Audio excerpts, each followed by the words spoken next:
Dando continuidade ao estudo das promises, nessa aula vocês vão aprender a como realizar um encadeamento de operações síncronas e assíncronas de modo consecutivo.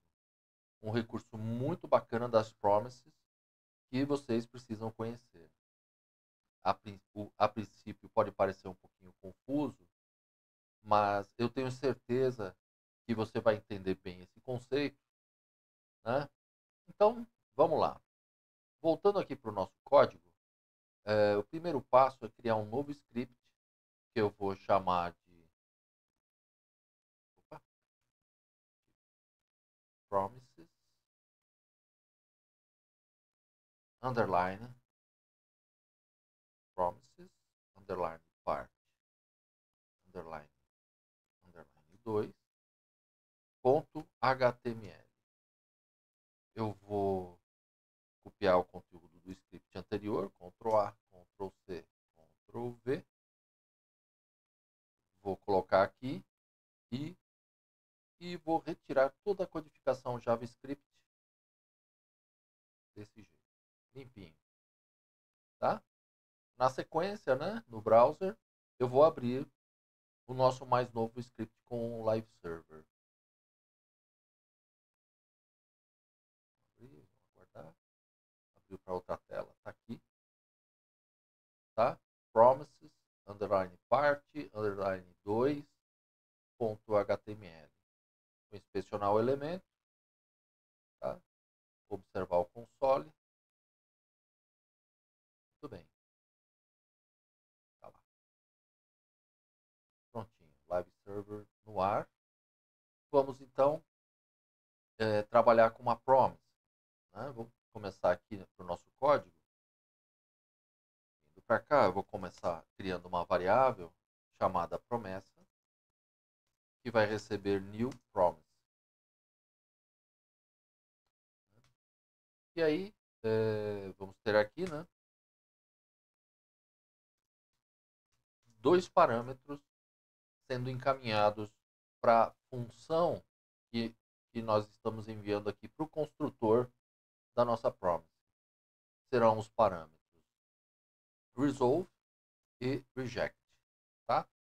Aqui dentro, nós podemos criar aqui o bloco try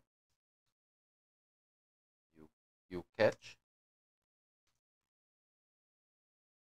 para tratar inserções dentro da lógica da nossa promise, mas assim, não é obrigatório, tá? É interessante utilizar, mas esse bloco não é obrigatório, tá? Então, para documentar, eu vou comentar esse trecho de código aqui, tá? Porque o importante é que a lógica da nossa função retorne em algum momento um reject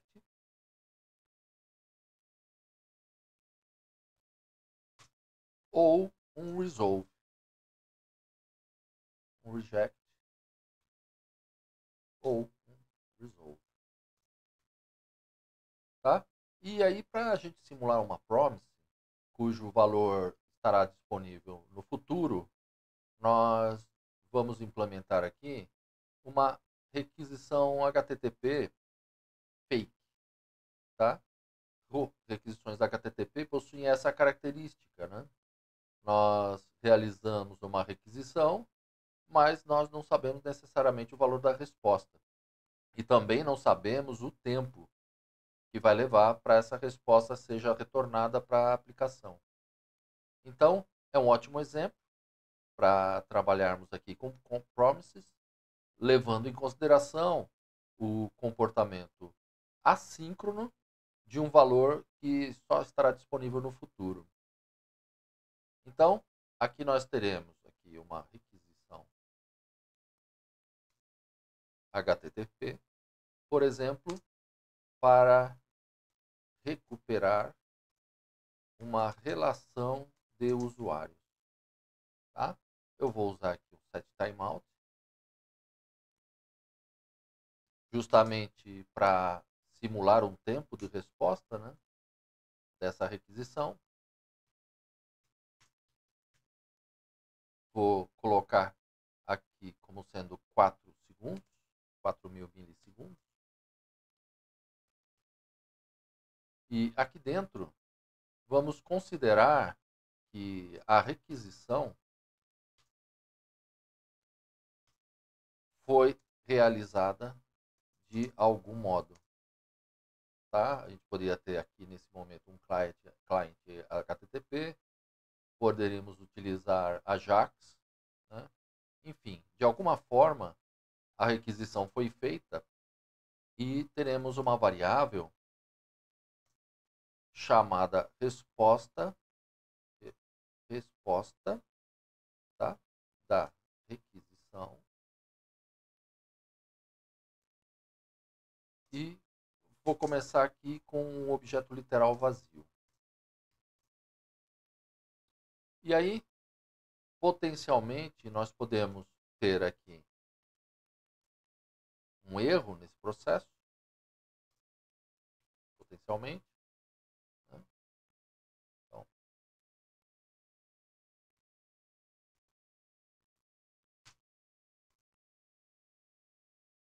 pode ser que a requisição tenha tido algum tipo de falha, né? Como, por exemplo, uma falha de rede, ou alguma falha de autorização, né? Ou uma falha de recurso indisponível. Enfim, a gente poderia ter aqui diversos erros, né, na nossa aplicação, e caso exista algum erro, nós vamos entrar aqui nesse if. Digamos que tenha algum erro. True. O que nós vamos fazer aqui é aplicar aqui um reject.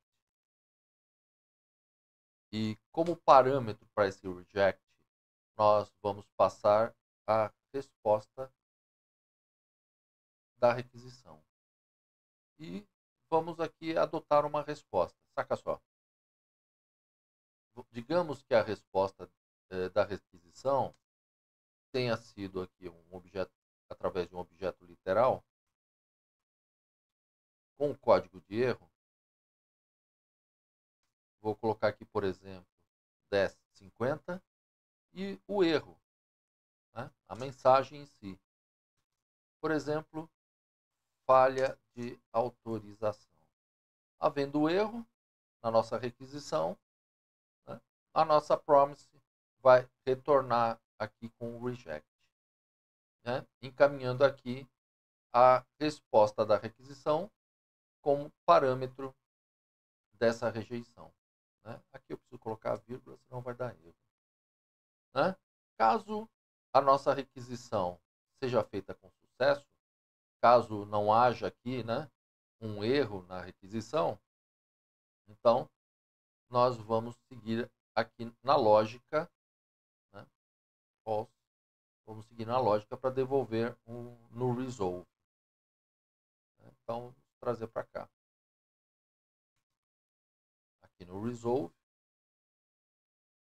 da nossa promise, essa resposta da requisição, né? E aqui nós podemos sim montar um objeto literal aqui anteriormente,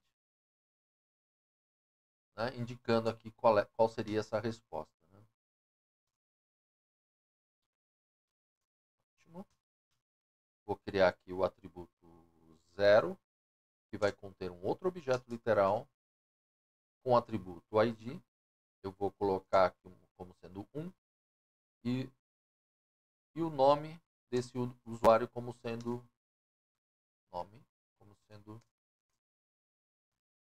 João. Vou colocar aqui mais 2 usuários, com permissão de vocês. Ctrl+C, V. Ótimo. Vamos colocar aqui os atributos 1 e 2.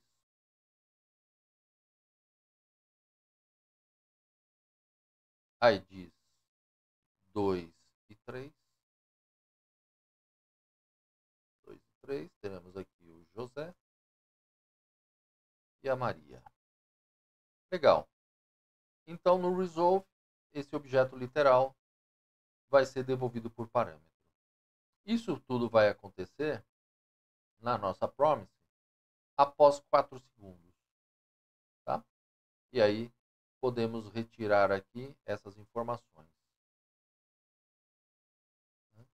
Se eu simplesmente salvar e executar esse código,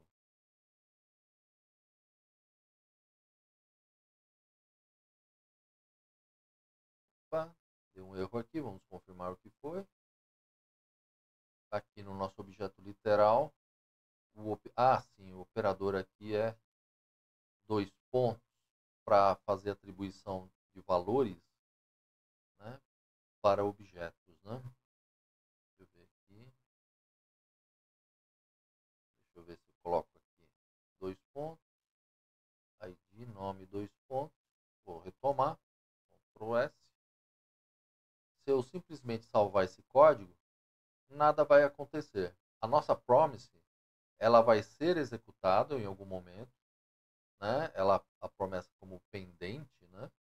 Mas depois de 4 segundos, ela vai chegar no reject ou no resolve, né? Dependendo do fluxo, e ela está disponível, né?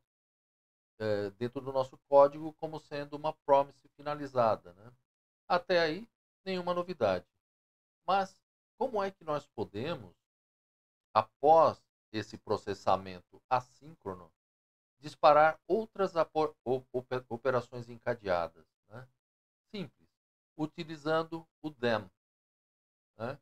A gente pode aqui no nosso código adicionar à nossa promise o operador DEM. Aqui bem nesse ponto aqui, ó, ponto DEM. Com ele, nós temos condições de executar uma ação logo após a conclusão do processamento assíncrono da nossa promise.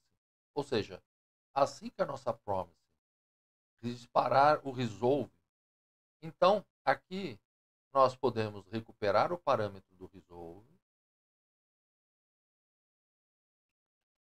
Tá? Legal. Por meio, né, da função que estamos adicionando ao DEM, né, e podemos dar aqui, na verdade, até qualquer nome para esse parâmetro. Poderia ser dados, poderia ser um on fulfillment, ou seja, poderia ser qualquer nome, desde que sejam respeitadas as regras para definição de nomes de variáveis, né, de JavaScript. Mas o mais importante, nós podemos encadear com DEM uma ação a ser executada depois do processamento, né, do processamento assíncrono da nossa promise. Então, posso dar um console.log da mensagem, operação, né, sequencial, e eu vou colocar aqui os dados recebidos do resolve. Tá? Vamos testar? Vou salvar. Vamos aguardar aqui os 4 segundos. Tá lá. A nossa operação assíncrona foi realizada e na sequência o operador foi chamado, resultando aqui a mensagem, né, da nossa operação e recebendo os dados recuperados aqui, encaminhados pelo resolve. Olha só que legal. E por enquanto é isso. Um abraço. Tchau.